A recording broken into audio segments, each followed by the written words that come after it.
ఓం స్థాపకాయ చ ధర్మస్య సర్వధర్మస్వరూపిణే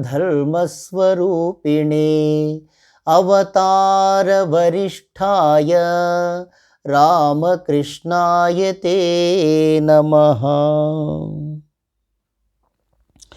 ఓం శ్రీరామకృష్ణాయ నమః.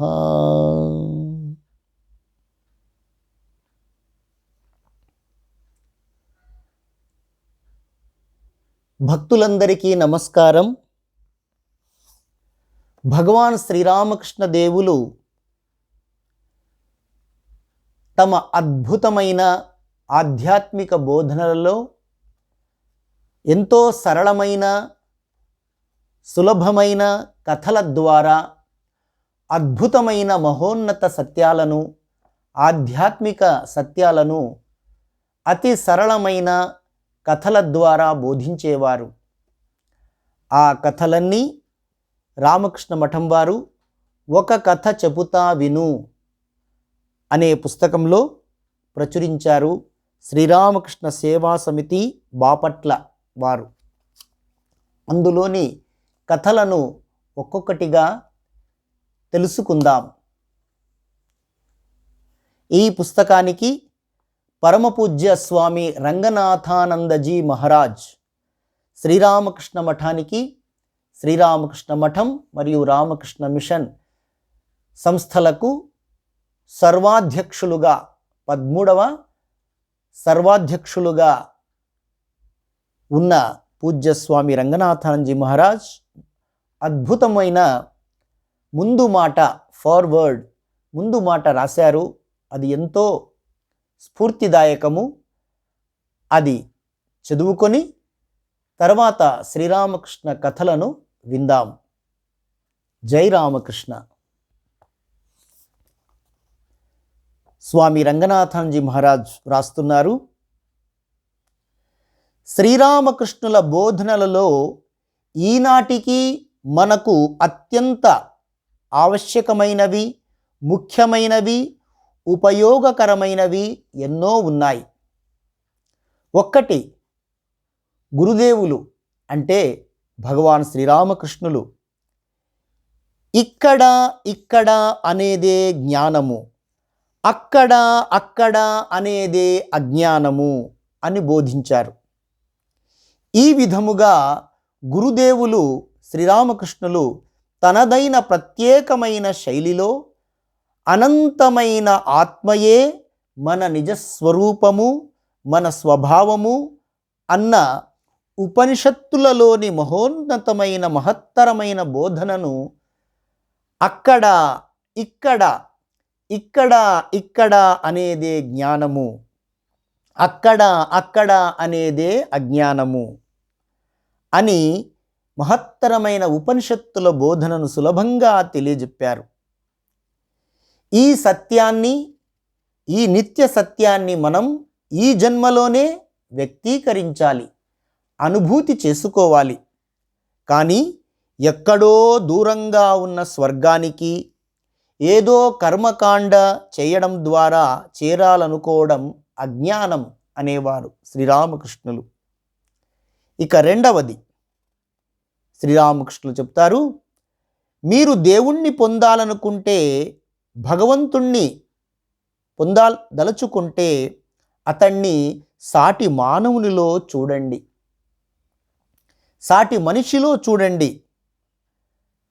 అతనిలో లేదా ఆమెలో, ఆ వ్యక్తిలో భగవంతుడు అన్నింటికన్నా ఎక్కువగా ప్రకాశిస్తూ వ్యక్తీకరించబడి ఉన్నాడు. మనుష్యులందరిలోకి భగవంతుడు మరింత ఎక్కువగా భగవద్భక్తులలో వ్యక్తీకరింపబడి ప్రకాశిస్తూ ఉన్నాడు. భక్తుని హృదయమే భగవంతుని నివాసము, భక్తుని హృదయమే భగవంతుని నివాసము. అక్కడ మీరు దేవునితో ముఖాముఖి సంభాషించవచ్చు అనేవారు. అంటే భగవంతుడు, శ్రీరామకృష్ణులు చెప్పేవారు, విగ్రహాలలోనూ మూర్తులలోనూ చిత్రపటాలలోనూ భగవంతుడు ఉన్నాడని విశ్వసిస్తాము. సజీవంగా సచేతనంగా ఉండే మనిషిలో, మానవునిలో, అతని హృదయములో భగవంతుడు లేడా? చైతన్య రూపములో ప్రతిస్పందిస్తూ హృదయ స్పందనలతో భగవంతుడు సజీవంగా ఉన్నాడు. అన్నింటికంటే మహోన్నతమైన అభివ్యక్తీకరణతో ప్రతి మనిషిలో భగవంతుడు వెలసి ఉన్నాడు. విగ్రహాలలో ఉన్నప్పుడు భగవంతుడు సజీవమైన మనిషిలో, భగవద్భక్తులలో, మహోన్నతమైన సాధకులలో, సాధువులలో ఉండడా అని బోధించేవారు. ఇక మూడవది, గురుదేవులు కొందరు గృహస్థ భక్తులను ఉద్దేశించి ఈ విధంగా చెప్పారు. గృహస్థులు, మీరు సంసారంలో జీవించండి, దాని వలన ఏ హాని లేదు. కానీ సంసారాన్ని మీలోనికి చేరనివ్వవద్దు. అది మీలో చేరితే మీరు అపవిత్రులైపోతారు. ఏ విధముగా అంటే, పడవ నీటిలో ఉండవచ్చు, కానీ నీరు పడవలో ఉండకూడదు. అలా జరిగితే పడవే మునిగిపోతుంది. అలాగే భక్తులు, గృహస్థులు సంసారంలో ఉండవచ్చు, కానీ సాంసారికత, కామ, క్రోధ, లోభ, మోహ, మద, మాత్సర్య, అహంకార, మమకారాదులతో కూడిన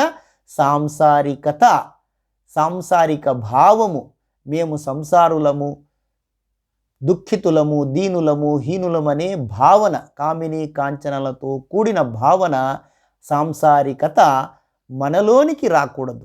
భక్తుడు సంసారంలో ఉండవచ్చు, కానీ సాంసారికత, ప్రాపంచికత మనిషిలో, భక్తునిలో నెలకొనరాదు అంటూ అద్భుతంగా చెప్పేవారు